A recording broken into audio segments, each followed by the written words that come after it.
Hey guys, so we have the Gathering Storm Part 2, The Fracture of Biel-Tan, which is covering the Eldar in the beginning of this story arc. So I'm a long-time Eldar fan, so I'm actually quite looking forward to this. So let's take a look.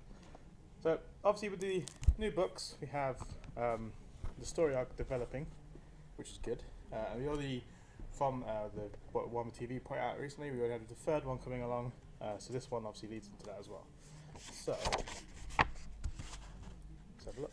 So you also get this cool artwork with I think it's, I can't pronounce it properly, but I think it's like Yukan, the avatar of Unit. Go through, you can see the miniatures, everything. You do get 135 pages in this one, which I think is a little less than the first one, but obviously still not as bad. So it's a pretty good number of pages. You have the dramatis personalia. List of players in this game essentially. So then we go through. You get old death mask art and everything, explaining what's going on here. And then chapter 1 is the fracture, explains what's going on with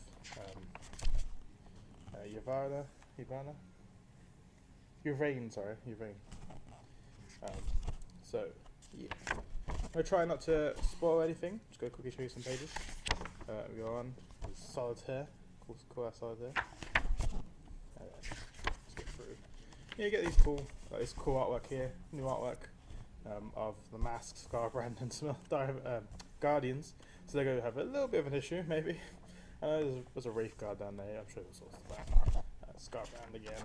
And you get some cool photographs of armies. Then we'll skip through a few pages. Don't want to spoil too much. Obviously, as you carry on, you get cool new artwork, and it goes through everything, right? So you get all the story in here. You get more and more of the story as you go on. Which is the best bit about these books, really, is the story. In my opinion, like the models are cool and everything. We also kind of want, we want to know what the hell's going on in the universe, especially if we're pushing things forwards. And then we get this cool new artwork here of Aeldari and some plague ships. So create stuff going on there.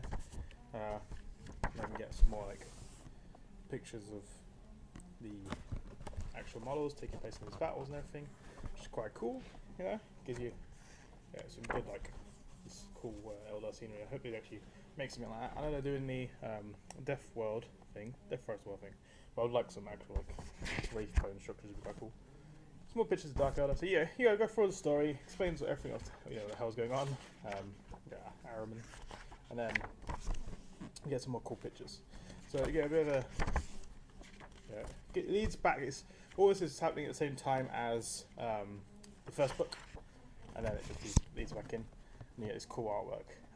I feel like how Banshee may have bit off more than she can chew trying to fight a Mauler Fiend, but I guess that race might help her. So cool. So we get into these. And obviously, then we get through to a little bit of a gallery, which has some of the models in here. James R. Cool. And then you get the new guys and girls. And then we get some something called colour plates. So different types of forces featured from for the Eldar, different colour scheme ideas, and then you get a little bit more.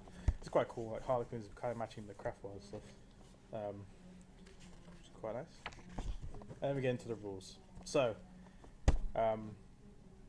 obviously this lot is all basically most part. This is all story.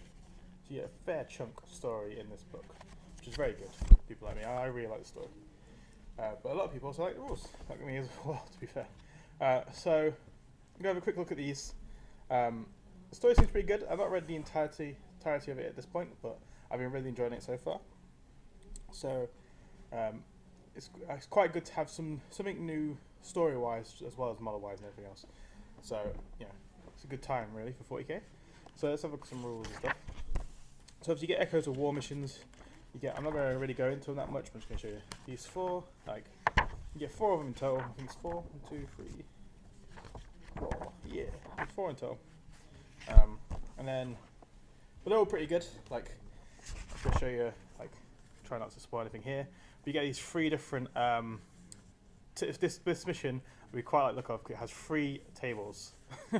So you play the game across 3 different battlefields, which is quite cool. There's rules for interacting with them and everything.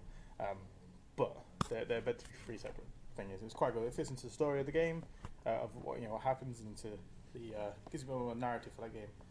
So, got the forces of the Aeldari. So I know that there's a little bit of controversy of the naming of Aeldari and stuff, but obviously this is the collective name. So like humanity is a collective of all the different cultures of Earth. Aeldari is the collective of all the different cultures of Eldar, which is quite cool.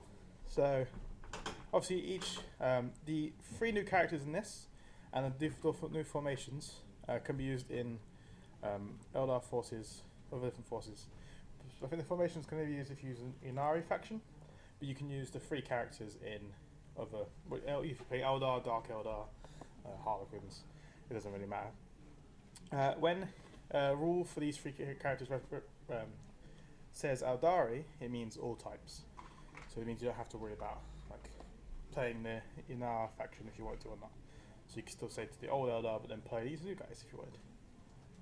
You get a so obviously it goes into this. If you're playing in the Aeldari, you have a different, like, slightly different ally chart.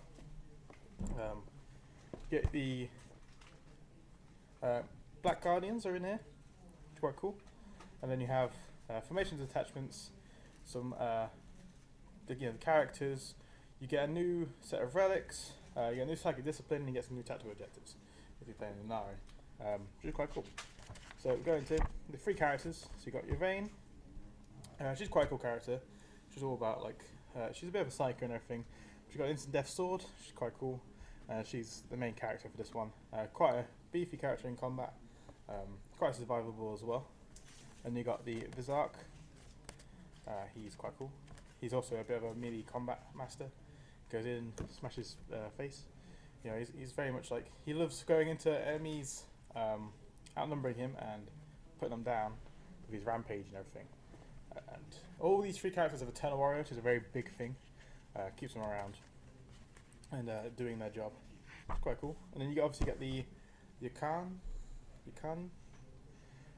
the Avatar of Unid. So this is a Lord of War choice, which is a bit interesting. Very much like the Avatar of Kane, but obviously for Unid. It's quite a cool character. Obviously the model looks spectacular. And it's got quite a decent array of rules. So that's pretty good. When you get into the formations, so you obviously get a Triumphant thing again. There's all 3 of them. You get Soulbound Vanguard. You get Aeldari Battle Host. So these are all kind of quite cool. Yeah, a little more if you're definitely going to play,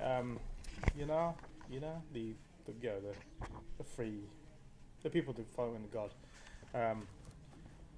So yeah, these all add different flavors to the game. You've got the net, so you can play these formations and they're quite good.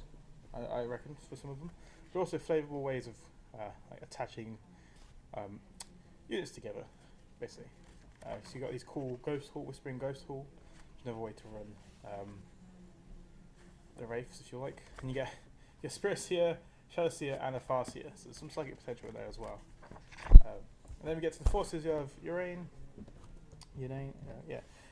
terrible with names. So you get army special rules. So you lose all the benefits of being normal Eldar. So you use like battle focus, power from pain. And if there's another one, ancient doom, which is okay, but it gives you these ones instead. So you get different artifacts. You get the relics. You get Strength from Death, which one we get to get action. You get a new psychic table. So you get new warlord traits as well. Some of them are quite cool, like the ability to, if you roll 2, you can, if your warlord's a psycho, you can just choose their psychic powers rather than having to roll, which is quite cool. You get to reroll if you're not a psycho. And you get these different relics here, which are quite cool. They all do quite different things, and they obviously help out definitely if you're playing an RO force. And then you get into the detachment, Reborn Warhost detachment. So its basic structure is very much like a CAD. So it's the 1 to 2 HQ, 0 to 3 of basically everything else except for 2 to 6 troops, and 0 to 1 law. So this one seems slightly different. From what we could tell, you can use to transport some of your allies. You can't buy, for example, from what we could tell from here from dedicated transport thing, you couldn't buy for example, a Wraith Guard unit, Raider. They have to buy Wave 7 as the dedicated transport.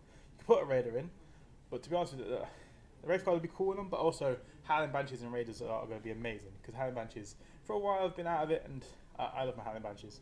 I like them to be able to be effective again. I'm not saying they're not effective, I've had them in plenty of games, do work, but sometimes you have to be very lucky for that to happen, otherwise you're able to just blast them off the battlefield. So being able to do something with them is quite cool. So you get several different benefits for doing this, because obviously you lose adaptive security and stuff as you normally would. You get to reroll your Warlord trait as normal. You get some detachment, have a stubborn special rule, but in addition, if you're within 7 of another unit, you don't have to take morale checks if you take 25% casualties, which is quite cool. And then Warhost of Unit says if you have 7 or more units in the detachment, you can make an additional soul burst action each time a unit is destroyed. So that's quite cool. So that means each unit can only ever use 1 soul burst action a turn. So you could kill 1 unit, activate 2 different units, and get them to do actions. Which is quite cool. I guess the Eldari army, which is generally always going to be a bit outnumbered, moving and doing a lot of the damage output for themselves, which is quite cool. So then we go into the HQs. You get quite a few different ones. Obviously, certain ones are missing from this chart because certain people don't agree with the God of the Dead. Funny enough, the Avatar Kane's not here, which I guess makes sense because, like, these people worship, not Kane.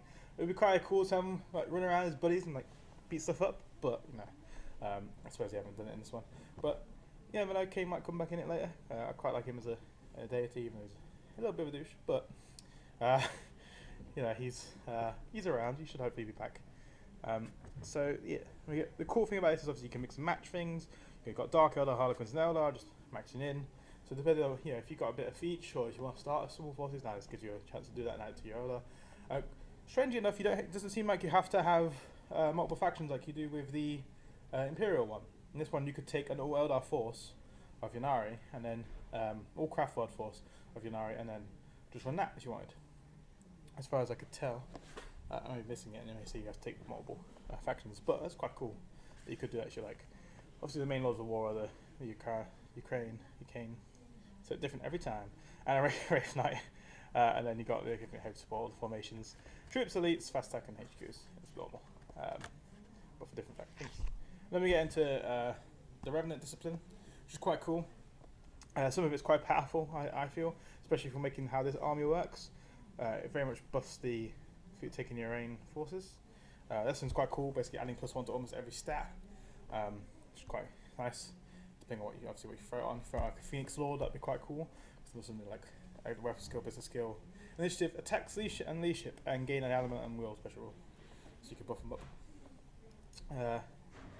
And then you got this. This one's quite cool. Strength 10, AP 1, Assault 1 ignores cover, ignores invulnerable saves.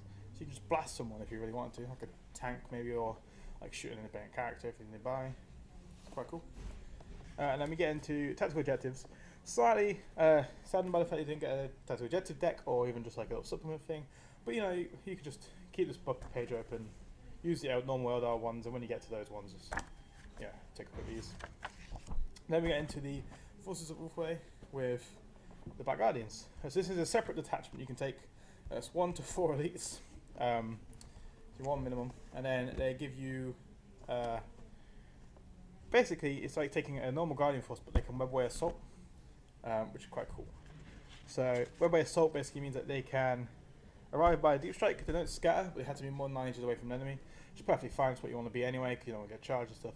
So you come down close by, like with your Guardians, shoot some people up, and then battle focus out of there, because they still keep battle focus, which is quite cool. And you got Black Guardians themselves, Black Guardian Ring Riders, Black Guardian Viper Squadrons, Black Guardian Warwalkers, and then obviously a summary page if you just want to use this. If you say you're taking, for example, Black Guardians with other forces, because you can take this faction in. You can take this as a formation for other factions using the Allies chart.